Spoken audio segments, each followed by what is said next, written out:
Good evening, listeners. You seekers of scares, spooks, and the macabre. If you're enjoying the tales, please hit the like button. Also, share the videos with friends. And finally, before we begin, please subscribe. With that out of the way, prepare yourself for the upcoming Memento Mori by J.M. Nelson.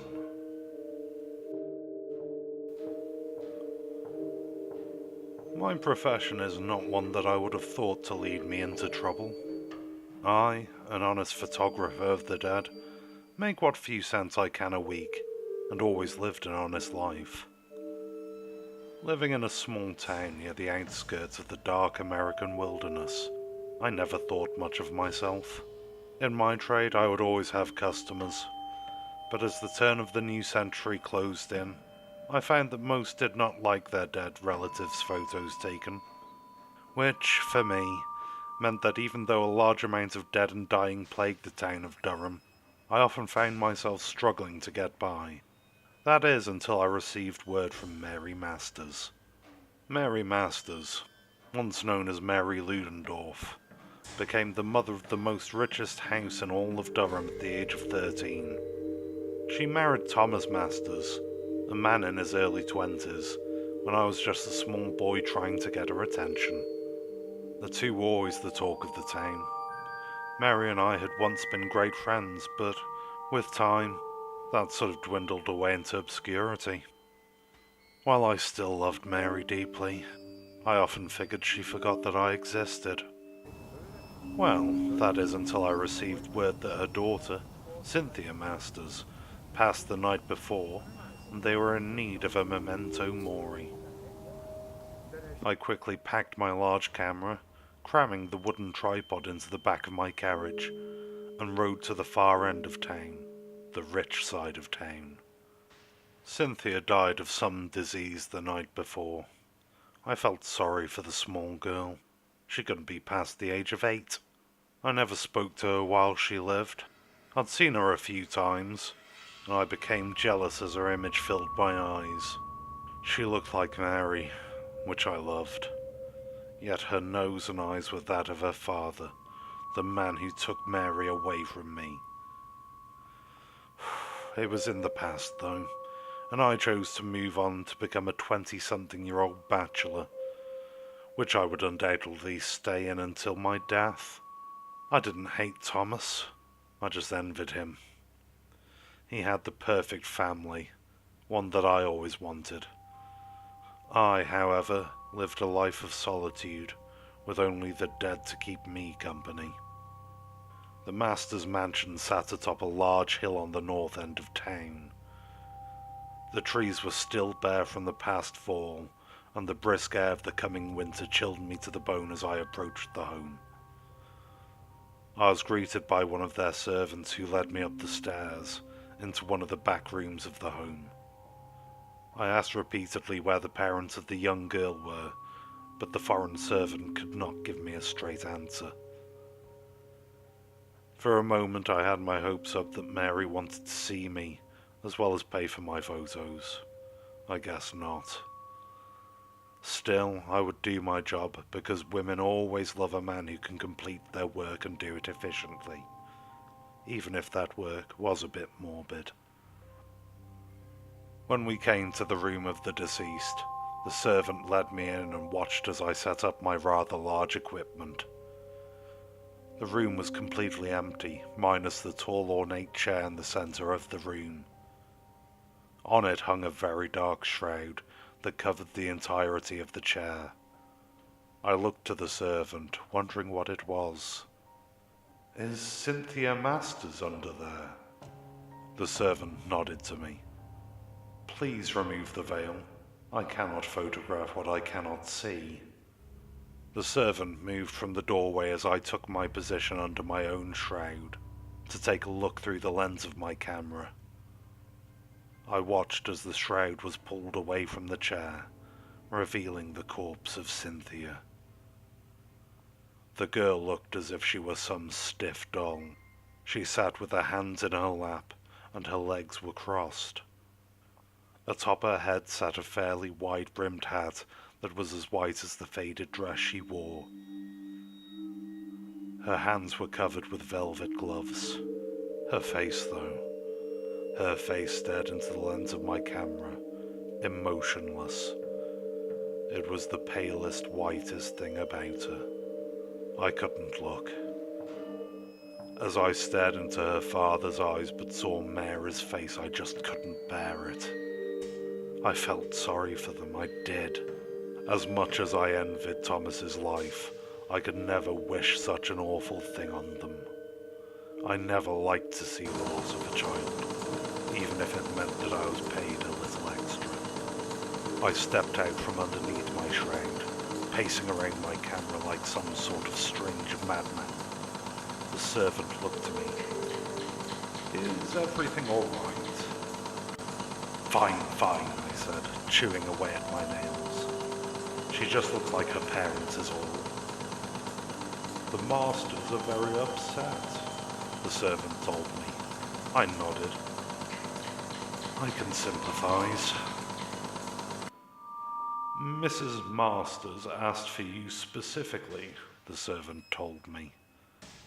"She said you do fine work, but now that I see you, I wonder if you've ever seen a corpse before." "Are you saying that I am unprofessional?" The servant shook their head. "No, not at all. I just find it strange." "I am a strange man." "Indeed." "If you'll excuse me," I told the servant, grabbing a hold of their shoulders. "I need to take the photos without any distractions. Please wait outside the door." They nodded to me and exited the room. The door slammed behind them, as if they wanted to be a part of my morbid career. Regardless, I stood alone in the room with the body of Cynthia Masters, which I still, for the life of me, could not look at. I moved to my camera, hiding under my shroud and looking down at the floor. I had the press ready to fire and snap the photo, but I refused to look through the lens. That's when I heard a voice. It was soft, gentle, that of a child. "Why do you not wish to see me?" I looked up, staring into the darkened shroud that blanketed me, frightened by what I had heard. Never, in all my years of photographing the dead, had I ever heard anything like that. I peered out of the shroud, checking the door to see if the servant played some sort of ill prank. No, it couldn't have been them. "Mr. Photographer, why can't you look upon me?" I turned back to the body of Cynthia, my eyes glaring at her cold, dead stare. I was apprehensive. I couldn't believe what I had heard. She spoke again, her body and face not moving. "There you go. Why did you not want to see me? Are you startled by my lifeless form?" I hesitated. I became nervous, trying to keep my voice down, as to not have the servant hear me. Are you speaking to me? Answer the question, photographer. It is hard to stare into your face. It looks too much like Mary. Who is this Mary that you speak of, photographer? Your mother? I said curiously. I found that strange, but not as strange as a loner speaking to the body of a dead child. Ah, yes, the young girl stated, as if she recalled. I moved back towards the camera, leaning against it as if there were nothing wrong. My heart pounded and my mind raced. I continuously wiped sweat from my brow as I stared at the lifeless, non-moving corpse of Cynthia Masters. She spoke again. Will you do me a favor, friend? I shook my head and lied. I am to take your picture, girl, that is all. I must leave soon. I have other engagements. Not even for the daughter of your beloved Mary? What did you say? You loved Mother, did you not? I do, I admitted. I can make her see you. Sorry? Your whole life, Mr. Photographer, she has not seen you the way she sees her husband. She has never, ever given thou the credit that thou deserves. I turned my back, fearful of what the dead could see. I felt as if the dead girl could see through me, yet her eyes were turned away, looking towards the floor in that cold, dead stare. I shook my head. I must have taken ill. You are not ill, friend. Come and listen to my plea. I didn't respond. I just kept my back turned to the dead girl. Keep thy back turned if it will help thou listen. Why do you speak in such an accent? I asked. The voice deepened, harshened, as if I had upset the girl. Listen, friend. She will see you. Help me. They bury this vessel tonight, and thou must come and remove it from the grave. No, I stated, slamming my hand down on the camera, almost knocking it to the hardwood floor. I will teach you something. I will show you how to make the dead living. I turned to face the girl, staring at her lifeless corpse. It had to be in my head. It had to be made up. This is a reality that you face, friend. Please come and take my body from my grave. Take it to your home. A mirror you will need, and 12 candles. Candles, I scoffed. This is a dream. I am merely asleep. That you are. Help me, and I will be awake. Help me, and Mary, your beloved, will awake. Do you understand? I nodded. I think so. She will see thee. She will hear your words, and you hers. Understand me, friend? I do. I didn't want to help the girl. I didn't. It sounded ludicrous. Yet, like a poison that swam through my mind, I wondered if it would help Mary. I wondered if it would help Thomas. I wondered if maybe, just maybe, I could make their girl live again. Maybe they could be happy. Maybe they would envy me for my gift, the gift of life. I could become something more. Take thy camera and leave. Do not look upon my image until it is time, and do not speak this to anyone. I waited nervously until nightfall. They buried Cynthia near the master mansion, far on the other side of the hill, near the forest line. I waited amongst the trees, hiding in the thick darkness of the night. I watched from a distance as Mary cried in the arms of Thomas. The town reverend spoke a few words from the Holy Bible as the servant lowered Cynthia's body into the grave. Mary, her silver hair blowing in the wind, appeared as if she too were a ghost. She was no longer the young girl that I once knew. Only grief and pain filled her soul, and it saddened me. It hurt me. Yet yet I could only hope that what I planned to do would help.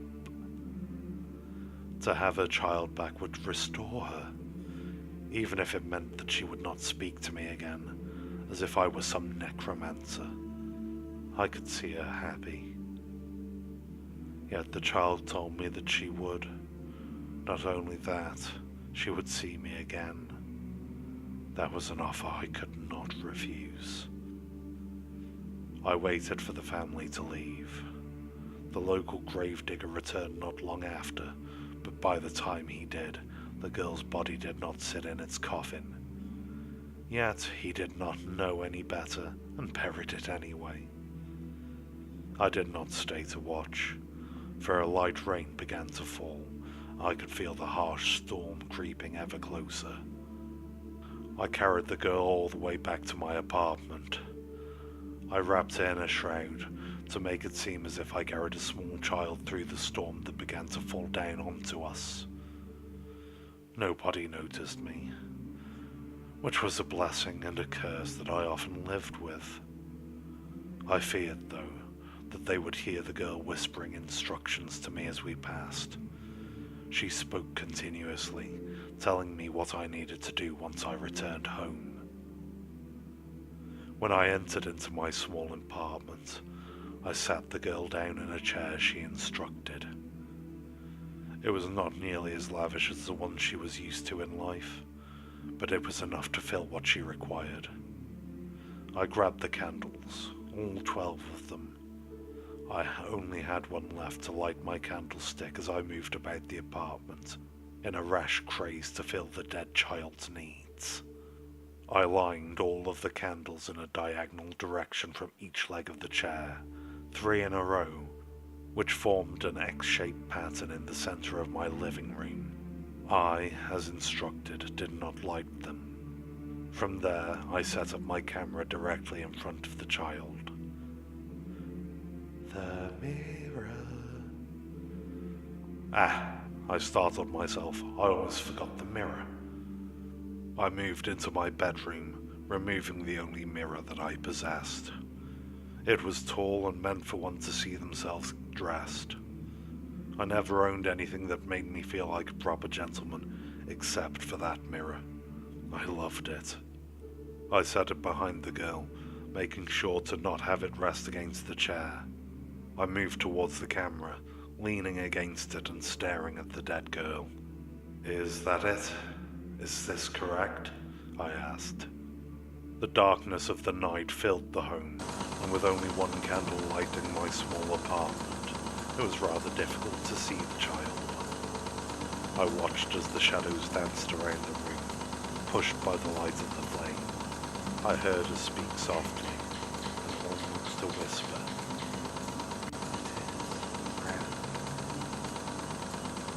As she spoke, a quick flash of lightning filled my apartment. The burst of pale light blinded me for a moment and startled me so that I stepped back in horror.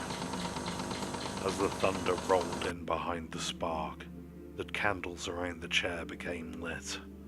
I stared at the girl, bewildered by what I witnessed. I wanted to speak, but my heart pounded so badly that I couldn't. "Take thine picture, yet do not look upon me through thy lens. I am not to be seen." I moved behind my camera, lifting the shroud just above my head, but yet did not take my position as if I were going to snap the photo. The girl stopped me, saying, "For helping me, what wilt thou ask that I do first?" "See your mother," I told her. "Tell her that I brought you back. Tell her I miss her." There was an eerie silence before she spoke. "So be it." I moved to take the girl's picture, lowering my head as to not look into the lens. I kept myself hidden amongst the shroud, hiding from the darkness of the room. I held the press in my hand, ready to fire away and take a quick snippet of the dead child. I wondered if it would work. I wondered if I made the right decision. I wondered if maybe Mary would like this. Maybe she wouldn't. I began to panic and became very nervous. Take it. It was then, by forcing myself to do so after hearing her demand, that I took the photo. The bulb shattered, littering broken bits of glass all over my living room floor. I glanced up, diverting my eyes away from the lens as to not look upon the girl as instructed. As I removed the shroud, I grabbed a hold of my candlestick, trying to light the corpse of the girl to see if she moved. Yet, to my horror, the girl no longer sat in the chair. The candles were out, smoke flowing from the wicks. The chair sat empty, and the only reflection in the mirror was that of myself, staring in absolute shock. I heard the door of my apartment swing open. The rain of the heavy storm began to fly through the door, carried by such a harsh wind. Dead leaves peppered me in the face. I dropped my candlestick, racing towards the door to see if I could get a glimpse of the living dead. To my great misfortune, I could only see the silhouette of the girl as she raced down the street. Her body moved in the most unnatural fashion, as if her legs were longer, taking large strides. Her upper body swayed as if it were paper in the wild wind of the storm. Her hair trailed behind her, and as a flash of lightning struck in the distance, the girl vanished, and I collapsed from fright. I woke shortly after, becoming nervous and terrified of what I'd done. I was drenched head to toe. I'd passed out in the doorway, the rain pelting my unconscious self the entirety of the time. I stumbled into my home, shutting the door behind me. My apartment sat in darkness, and I shook with a terrifying chill as the coldness of the night crept into my body. I quickly relit my candlestick, moving towards my camera. I peeled back the canister, looking at the film inside. I removed the only negative within, holding it underneath the light. I couldn't quite make it out. It was too dark, but there appeared to be something off about the photo. I could not see the child. I could not see what I thought I took a photo of. I quickly rushed to my lavatory, where I did all of my red room work. I began the long, painful process of developing the negative. I had to see if my eyes lied to me. I had to see if the negative held truth.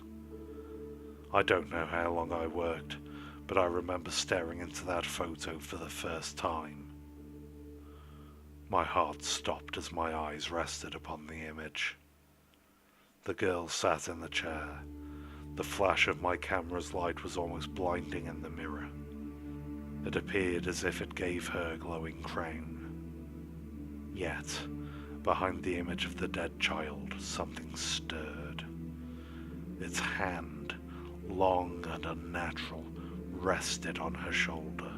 Thin, sharp claws dug into her dead flesh. The skin was almost as if it were scaled, but yet held some form of human qualities. Behind the girl's face, I could see a snout, long and snarling. An eye peered out from behind her ear as it looked towards the lens.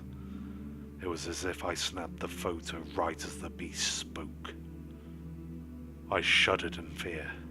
I'd been duped. I'd been fooled by something otherworldly. My eyes widened with realization. Mary! Nobody knows how Mary Masters died.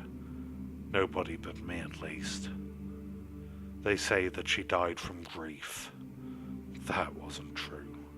I could only imagine the horror she must have felt when what she thought was Cynthia returned home. That creature, whatever it was, is what took her from me. Thomas grieved like a madman. I could hear his screaming and crying all the way from the street. I felt sorry for him. I tried to help, but it was all my fault. I ruined his life in order to try and benefit my own. How I hated that. How I hated myself. Cynthia Masters was never found. Most assumed that she still lay in her grave. Small graces, I suppose. Yet, the thought of her wandering the earth filled my heart with such a dread, with such a guilt, that I wasn't sure if I could carry on. I told myself that I too would die, and I hoped that some creature did not fill my body. I shook the thoughts away. A reflection on death should not be filled with such evils. I stood in the same back room of the master's home. Thomas had hired me to do the same portrait of his wife as I had done his daughter. I couldn't refuse, seeing as her death was entirely my fault. The same servant stood outside the door as I whipped the deathly shroud from the lavish chair. Mary looked different, as if her soul had been devoured before she died. I cannot describe it. It is just something that I felt. How terrible of me to wish for much more than I needed. I was content before, somewhat at least. I stood behind my camera, ready to snap the final photograph of my dead beloved, when I heard her soft, sweet voice. I see thee, I hear thee. Mary? I asked, terrified. Will you do me a favor, friend? I couldn't refuse.